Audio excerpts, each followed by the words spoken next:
those. He's got 2 True Names, he's got 2 Vendilions, and he's got a Snapcaster, so he doesn't have Young Pyromancer like Brian did. And there's Counterspell, and there's Probe, and there's Spell Pierce and all that stuff. So this should be a little bit interesting, I think, to see this matchup play out. I think it favors Storm, but I'm not positive.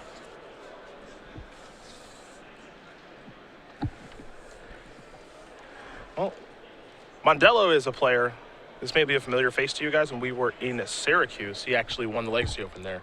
So he does have Open Series success as well, as here is an Island. That's a Ponder. So 2 Legacy champions this year going to do battle 5-1. Yeah, Eric Rill's on the play with Storm here against the Jeskai Stoneblade deck. This is one of the matchups when you're playing a combo deck. You don't dislike it, but you're not happy to see it either.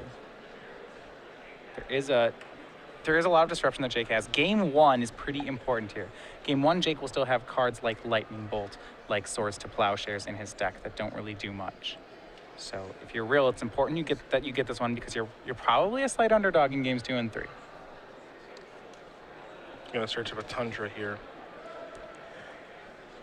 after Mystery card does come. So Jake has his Tundra, Eric has his Ponder Resolving, Mystery card with an Island, Brainstorm here from Jake. I do wonder if Jake knows what he's up against. Rill, it's weird. Rill has, I don't want to say a wide range, but he goes from Delver decks to Storm decks, and both those decks do play Ponder, so you don't know if Jake knows what he's up against here. Jake's going to cast a Ponder of his own. But we've seen Rill, again, win Legacy Opens with, 4-color Delver decks, Grixis Delver decks, and he does dabble in Storm from time to time. He has top-8 Opens with Storm before. Hasn't won one with Storm yet, but maybe this is Old Faithful for him. That was a risky Brainstorm there from Mondello. He did not have a second land. He found Tundra on his 3rd land, 3rd card down, so he almost had himself Brainstorm locked. Did take the land. Didn't mean he have to fire. He wanted to fire off a Ponder immediately just so he could shuffle his deck. Does give Eric Rill an opening. In Mondello's hand, he has a Brainstorm, a Stoneforge Mystic, and a Dig Through Time over there. I like the 1-up Dig in this deck. Pretty sweet. And if Rill has a fast opening, this is going to be a window. You know your opponent's on either Stoneblade or Miracles or some sort of control deck. It's not going to be a Daze deck. If you think you have the kill here with Rituals, you probably just go for it. Yeah. Do you play Storm much in Legacy? I know you like High Tide. I haven't dabbled too much in Storm in Legacy. It's a deck I would like to get into. For me, card availability is a thing. I don't have all of these cards yet, but here's another Brainstorm. 3 more cards. Pierce, Force is a good Brainstorm. Jeez. And a Flooded Strand, too. Put those 2 cards back very quickly. Little Mondello. And just pass a turn back. Rill will draw. Underground. Dark Ritual. All right, so Rill not able to go off on the turn where Jake was tapped down. He's going to have to go off through some disruption. 3 black right now. So we start with a Duress, 2 black floating. Spell number 2. Yeah, this isn't a... My favorite thing about Storm is just, when they cast Dark Ritual, it's like, all right, it's go time. Like, there's really nothing else. There's no setup. It's just, I'm moving in. It's very different from the modern style Storm decks, which are just trying to build up to a large... They just kind of snowball. Like modern Storm combos off a lot more like a High Tide deck where you just start going and going and eventually you draw your whole deck. Legacy Storm is counting to 10. It's, if your opponent's at 30, the game's harder. Force of Will, double Dig Through Time, and a Spell Pierce. Jake actually has 3 copies of Dig Through Time in his deck list. Thought he only had 1. He's actually decided to play a couple more here. So Eric will have to play around Spell Pierce. That's the only card here that matters. Yeah, I think right now Jake has 4 cards in his graveyard. Flooded Strand would be the 5th one, so I don't think he can get to Dig Through Time in this situation. All right, so it's just the Spell Pierce. Yeah. Can Eric win through it? And the interesting part about Storm here in Legacy is that it's not... So sometimes when you combo with these decks, you're starting when you're unsure whether or not you're going to get there. This is not one of the case. You can map out the entire line if you're Eric. You either have it or you don't. Takes a while to figure out sometimes which one it is, though.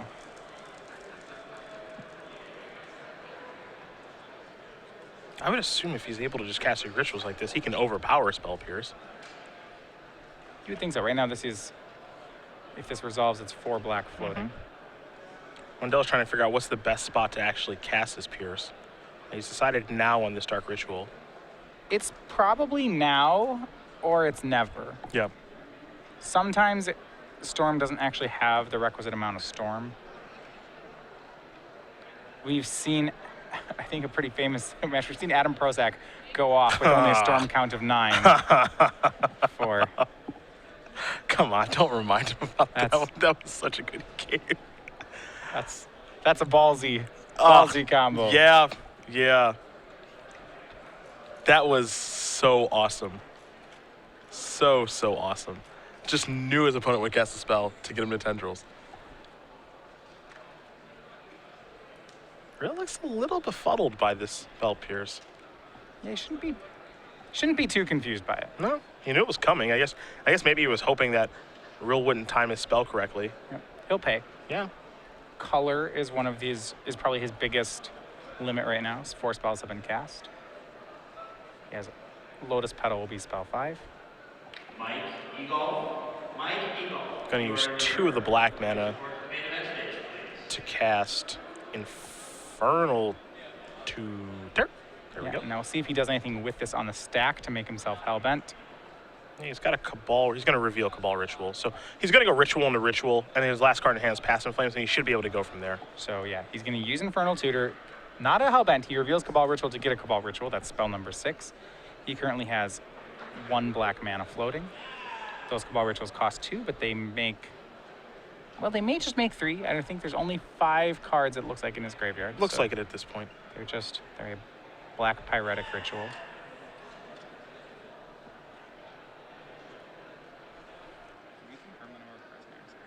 He can also sacrifice a Lotus Petal too to make it so that he'll have 6 cards. So what he's going to do is he's going to cast Cabal Ritual here. That's card number 6. So he started the game off with a Ponder.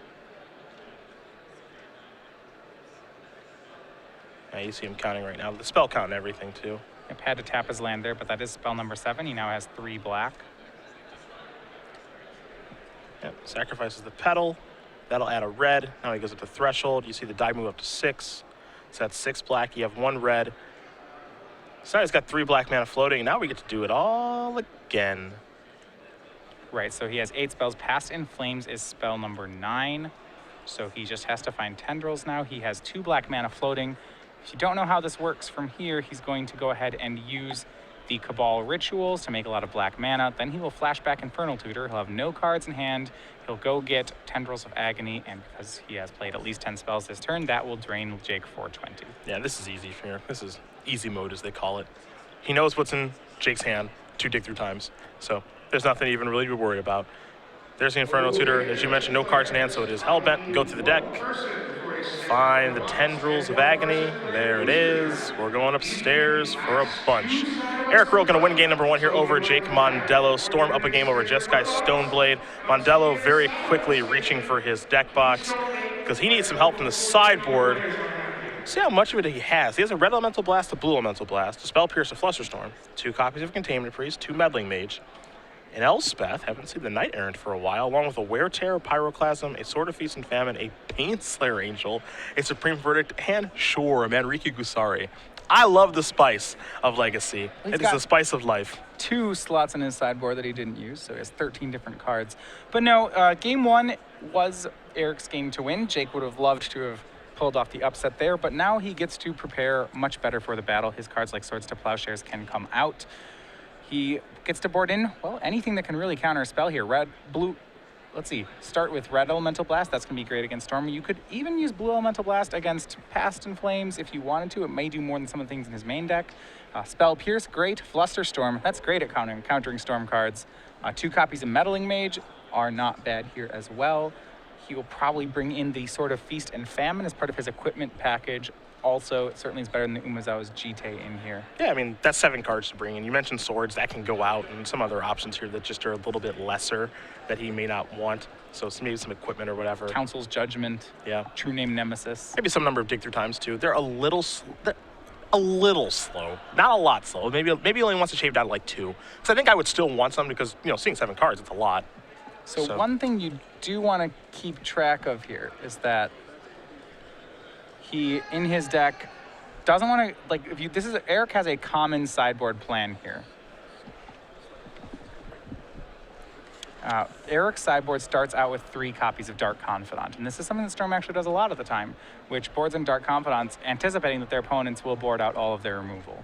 One thing about this, too, if you follow Rill when he plays Storm, he's been doing this particular sideboarding strategy for a really long time. Some players don't. You know, we saw like Royce Walter at the Grand Prix, and we've seen other Storm players, Brian Cook, too. You know, not everyone has Dark Confidant, but if you follow Rill, he always has boarding Dark Confidant in his Storm decks. Probably going to bring it in here. Yeah, so this would be a matchup for Dark Confidant.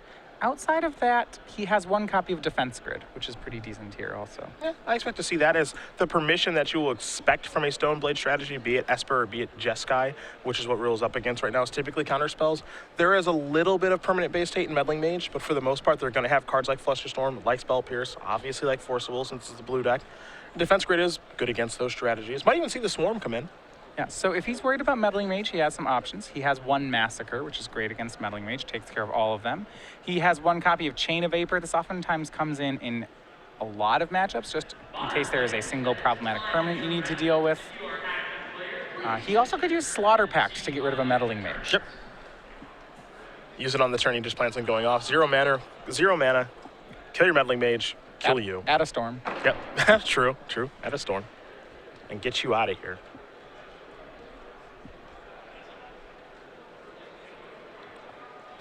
But these games are decidedly harder for Rill after sideboard. I think he should be a favorite game 1 a high percentage of the time. And I think that the match is super close after sideboard.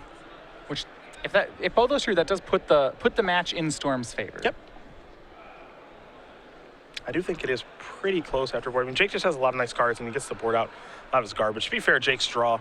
Well, I mean, that game, it wasn't very good. You also don't know if he knows what he's up against, or, you know, he drew 2 copies of Dig Through Time, which can be good, but... He had to spend his early turns making sure that he was going to hit his land drops. He couldn't use his cantrips as flexibly as he may have wanted to, and that gave Eric an opportunity to combo him. Well, if you guys are just joining us home, we do appreciate having you here for the Legacy coverage. It is Cedric Phillips and Matthias Hunt. Round 7 of 9. Just enough players for 9 rounds here. At SCG Live, hashtag SCGRICH, not R-O-R-I-C-H, for your tweets all weekend long as we work on crowning another champion here this weekend. Standard was won by Jeskai Ascendancy. Very powerful card. Yeah. Look, eventually that card has to make it a Legacy. Harlan Fear with a Jeskai Tokens combo deck. It was a lot like a Jeskai aggro deck, actually. Yeah. I don't know when. Maybe that's your job. That card has to be Legacy playable. You can play it in Legacy. I think one of the things that's hurting it right now is that the Treasure Cruise edition has led to a lot of main deck Pyroblasts, which do really hurt. The card Jeskai Ascendancy is pretty vulnerable to Pyroblast. That is true. That's true. I don't know who the deck builder is out there, but I'm calling it now. Some event. I don't know if it's going to be an Open Series event, an IQ, something. Someone is going to have a tuned Jeskai Ascendancy deck in Legacy and destroy everyone with it. We've seen it in Standard. We're seeing it slowly but surely here in Modern. And I think it's going to happen in Legacy. I don't know who, but that card's too powerful, and it's too blue not to play in this format. It does require you to play creatures, which is harder in Legacy. Well, I know you don't like those, but... If they're combo pieces, it's acceptable. There has to be a deck there. There's just no way there's not. There's there at Mesa to start things off. Rill with the Gataxian Probe. Let's see what's going on in Jake's hand. Force of Will, Dig Through Time, Meddling Mage, Karakas, Flooded Strand, and an Island. You see Meddling Mage there. Out of a 2 of in Jake's sideboard. It was one of the cards we talked about for sideboarding that Eric may have trouble answering. So he's got the info. He knows he's got to beat a Force of Will now and a Meddling Mage that'll likely come down and name Infernal Tutor, as that's what it names most of the time. No guarantee that Rill will do that, of course, but that's oftentimes what we see, is he'll play an Island and now a Ponder. Yeah, you can win around a Meddling Mage. If Jake needs the Meddling Mage to stop Eric from killing him, he can name Tendrils of Agony, but you're right that Infernal Tutor is usually the safer card to name. Lots of times if Eric can get a Tendrils kill like you saw last game, it's not that hard for him on the way to find an answer for Meddling Mage. However, if you take away Infernal Tutor, it takes away Eric's ability to find an answer for the Meddling Mage. Rill giving this Ponder a lot of thought before he decides what he wants to do with it. Aptly named card.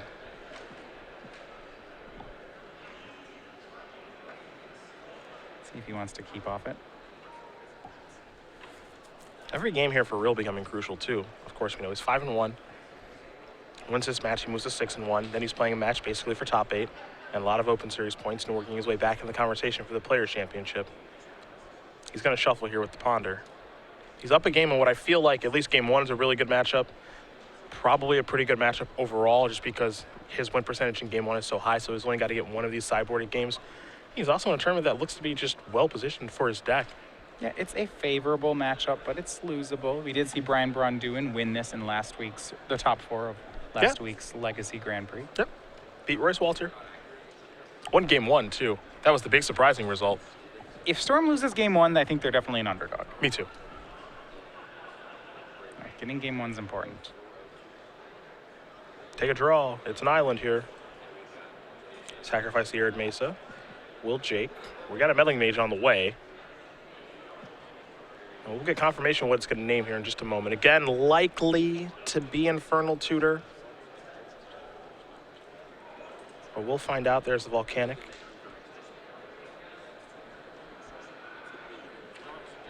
We'll see what the Meddling Mage does name. Looks like cracking it suggests he's going for it. Yeah. It's on the way. He's going to get a clock on the table. There's Caracas. There's the Mage. Chris Pakula has shown up. And we'll see what he will not allow Eric Rill to cast, as Rill will move forward here. Grim Tutor looked like it may have been the draw. Here's a Brainstorm.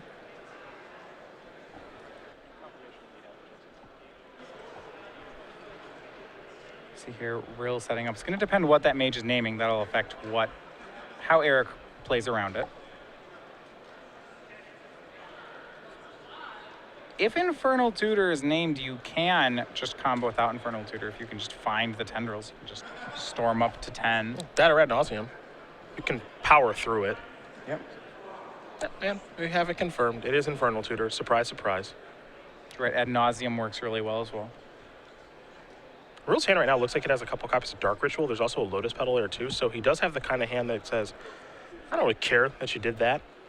I can just cast a bunch of rituals and push forward. Though we do know that Mondello has a Force Will and a blue card in his hand, so he's got some protection.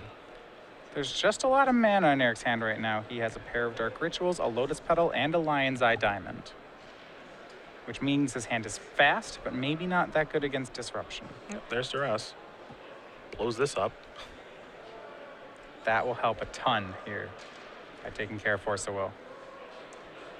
Dig, Island, Flooded Strand. And Jake has no idea what the top card of his deck is, or anything, really. I don't know if Rill can go off. He might be able to. This is 2 spells this turn. He wouldn't have dropped the Lotus Petal, I don't think, unless he was planning to. That's like exactly what I was thinking. I'm just like, I don't think he would cast this right now if he wasn't going to go off. This is the magic, the puzzling part of Storm, because Rill has perfect information. If he can figure out how to win with these cards, it's just a win. That's why you see why those reps of Storm are so important. Now, he can't cast Infernal Tutor. We know that because Meddling Mage is in play. So he has 2 Dark Rituals. He has a Lion's Eye Diamond. We're not sure of the remaining 2 There's cards. a Pass in Flames over there. The thing is, he doesn't have any mana floating yet. Yeah, but then there's a 5th card hiding out there. Yep. The draw's a Tundra. There's an attack for 2. Rill's going to go down to 16. And Mondello just played a Flooded Strand, passed the turn back. if Rill is willing to just go for it here, you see with the draw of Cabal Therapy, I imagine he will. I believe he has a combo kill here. I mean, he would have to get, he'd have to get pretty lucky, right? Like, he doesn't have Tendrils in his hand. He has Past in Flames, a Therapy, 2 Dark Rituals, and like a Lion's Eye Diamond. So how does he find the win? Yeah, he'd have to Brainstorm or Ponder into something. I mean, there's the potential that he knows the top cards of his deck. Yeah, it's not a certainty, and I think that's the point. He'd have to do a probabilistic combo. Well, now he's putting the die in place, so, okay, he's going for it. So here's Dark Ritual. Right. And I like this here. He has enough blue mana, I think, to make this work. So what he's going to do is he's going to make as much mana as he can. So we start with 3 black. Let's make that 5 black with a second Dark Ritual. Yep, that's good.